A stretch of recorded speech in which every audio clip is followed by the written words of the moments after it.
Well, golly, this is the second week of November, and I have been busy. We've had some nice weather, so I've been taking advantage of that nice weather and planting some cold weather crops in my garden, and also nurturing some crops that I had already previously planted. Stay tuned. I'm going to give you guys a tour of the November garden and what I started in the greenhouse. Epic times here on the homestead. We'll be right back.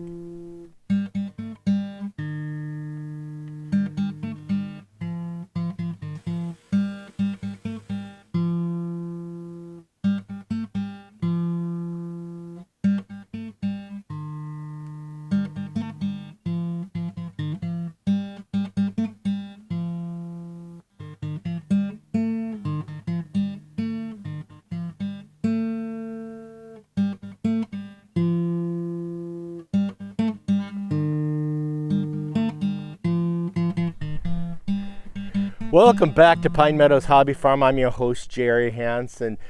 I have a little homestead tucked up in the Cascade Ranges of the Pacific Northwest, and I'm trying to plant something every single month and keep something growing in my garden throughout the whole year to learn productivity and more self-assistance and self-reliance on food growth. My next phase is going to be safe food preservation. But look at this.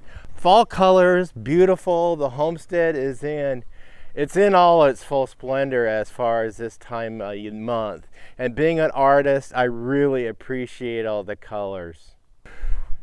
So there's a few grapes I missed from harvesting my grapevines this year.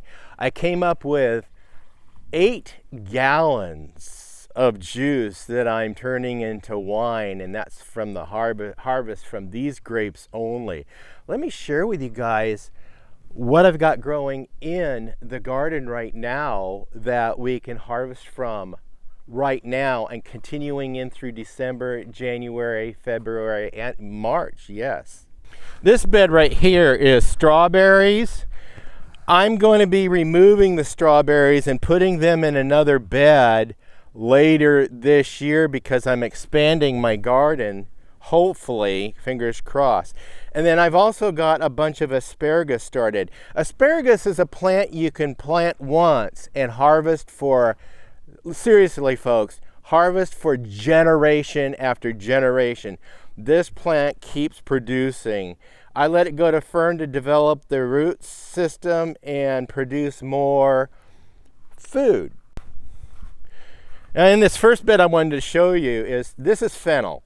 Let it go to seed so I can harvest seed and grow more fennel, and also harvest the bulbs. Fennel, if you let it go, it can take over and become indigenous or native to your area. They specifically like dry grounds around lake shores, riverbeds, near the ocean a lot. They grow a lot near the ocean, but they originated in the Mediterranean. And then I planted some fennel. This is last year's. And over here, well, this is this year's crop. I'm really pleased with what this came up with. I already harvested a bunch of stuff from here. I have some carrots still growing. Now, carrots is a cold weather crop you can plant. And I'll show you some other cold weather crops I planted, I'm growing, and I just planted this week. So we've got some stuff going on. Down here I have broccoli. I started in the greenhouse this spring and I planted them out here, and they've gotten this bed. This one went kind of to head, but that's okay. I'm letting my broccoli grow because I've never had a lot of experience or success growing broccoli anyway. It's really tough. Cauliflower is another vegetable that, I had some success at my other garden over on the other farm, but here, man, let's take you and show you what I got growing back in this garden. Now, in some areas that have been harvested and prepared for new gardens, over here I already planted carrots, and then I planted beets. Here I've got collards growing. Look at beautiful collards. I've got some cabbage growing right here. And these plants right here I started this spring. Let them grow out and then put them in the garden, and look how beautiful they are. They are cold weather hardy. This is rainbow Swiss chard. I've got a lot of really good vegetables going in here. What do I got? Yeah, I got more radish growing right in here. A bunch of radish growing right in here. Radish is a cold weather crop you can grow. Now this bed was loaded with tomatoes. I went ahead and cleared out all my tomatoes. I just have some flowers I need to cut down and replant someplace else, because this bed is going to be complete makeover. We're going to be augmenting it with a bunch of organic material and more soil, and then I'm going to be planting some my spring crops, some of my spring crops in this bed. So we're going to let it set fallow for the rest of the winter. And for the most part, we're going to let, I got half this garden growing, and then the other half I'm going to let, again, lay fallow for the winter, and then just let it rest. And then in the spring, we'll have a bed and a half for my spring planting and my summer harvest. So like I said, I do have plans of building new raised beds up in here. I'm going to double the size of my gardens. That's my intentions, but I can't do it until, May or June. I think May or June is when I'll start. We'll see. Anyway, this other bed, right down here, I've got, this is, believe it or not, this is a second year of Brussels sprouts growing right here. I'm really pleased with this plant. It is a cold weather plant. In fact, they thrive better in cold weather than they do warm weather. Like some lettuces and other cold weather crops, kale, they become bitter in the heat. So if you let them grow out in the cold weather, they're nice and sweet. This is kale. I got one kale left. It's growing, and I'm just going to let it grow, because kale, you can cut the leaves off and then grow some more in the middle. Now, what I've got over here are some more onions. I planted my onions day before yesterday. I've got to mulch them now, and I got onions left over from last year. I'll just clip these off and make them, turn the tops into my omelets. But I've got onion bulbs I gathered from here earlier, and then I let them dry and set. But these are all new onion sets I just planted. And then I started a bunch of new radishes. Radish is a cold weather crop, and it's a fast growing crop. So yeah, radish, onion. I got nothing in here yet. I did start some stuff in the greenhouse that will later come out here once they mature enough. And yes, they are cold weather tolerant plants. But I want to stop on radish right now. A lot of people don't like radish. They'll grow radish as a cover crop, which is fine. But the radish greens, they're edible. And also the radish bulb.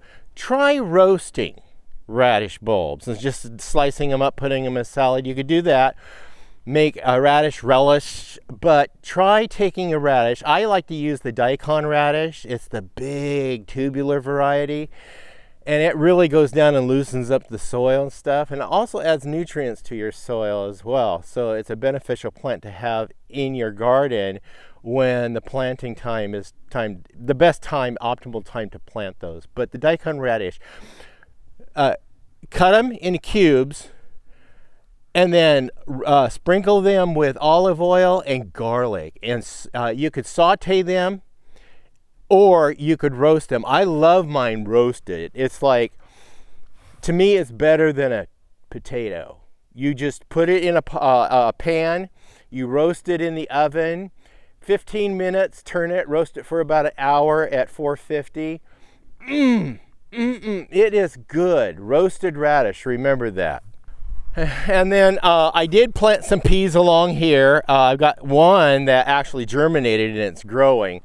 And then peas here. Now I did plant a bunch of peas in the greenhouse. I'll show you when I get there. So this winter I'm gonna grow peas on all these trellises.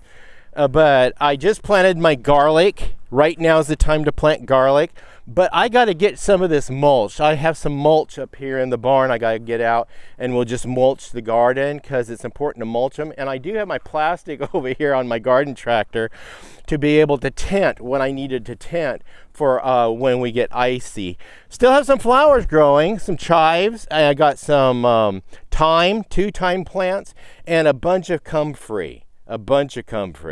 Now, what I just learned about comfrey is you could take the leaves and put them in a bucket with a little bit of water and turn them into a compost tea. And then they will decay and ferment and smell awful, but you take that tea and you nurture your garden, so you water your summer plants, and your plants will love you. Also, they're medicinal. I make a poultice out of this.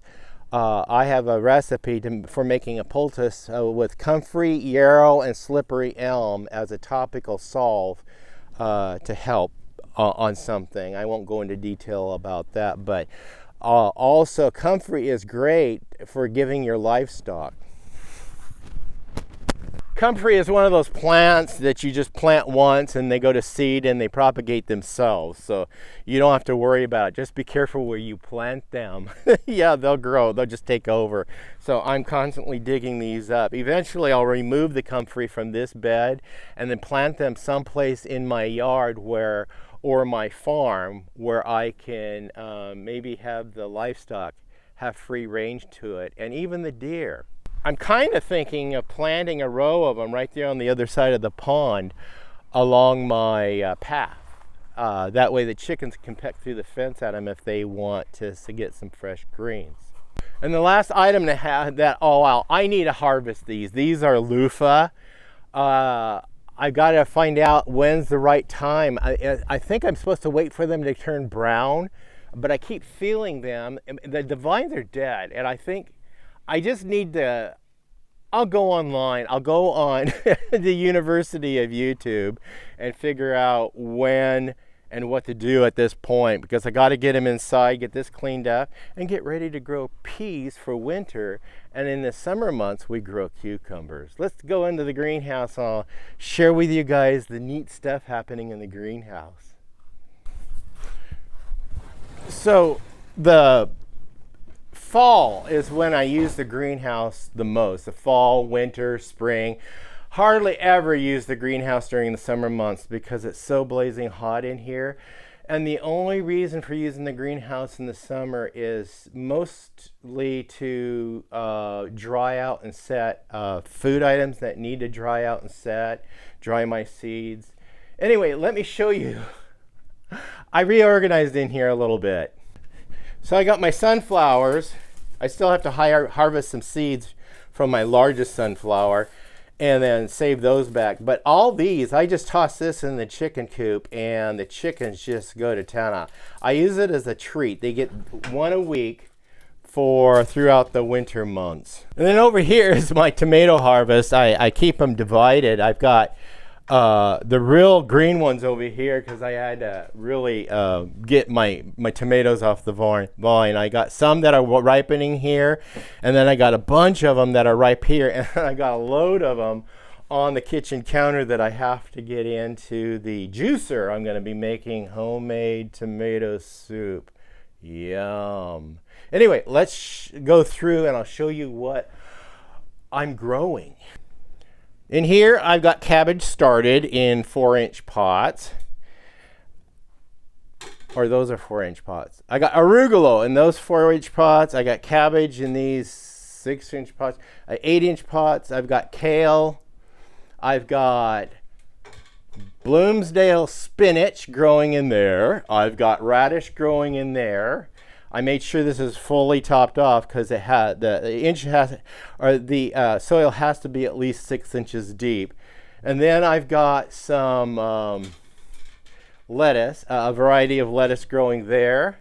I got another variety of lettuce growing there. These will transplant outside when they get mature enough, and then I'll go ahead and grow some more in here. Here's another variety of lettuce, and then here's some pea. These are going to go germinate, and I can plant here's some more.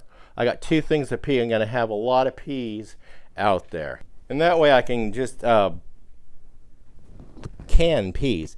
Got broccoli started here. I have more collards started here. And then I got some house plants back here that I have to keep out here for right now. When this one bloomed, it really made my wife sick, so I have to keep it out here.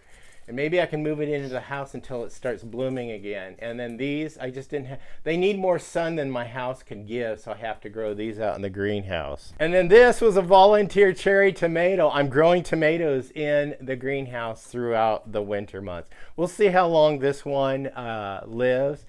I had another tomato plant out here last year up until earlier this year, and it grew out here for 3 years, and I harvested a tomato or 2 from it every month.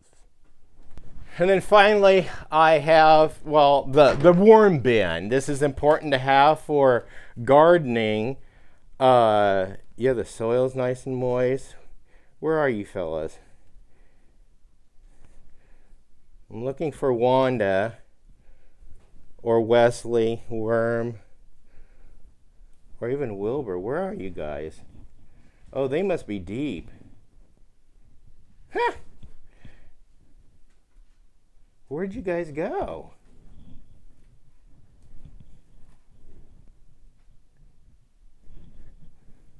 Yeah, they're deep. They're happy though, because I can see, yep, there's one right there. They're happy because I can see that they are doing their work. Yes. Nice.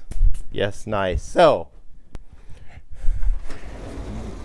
that is my Homestead November garden of 2025.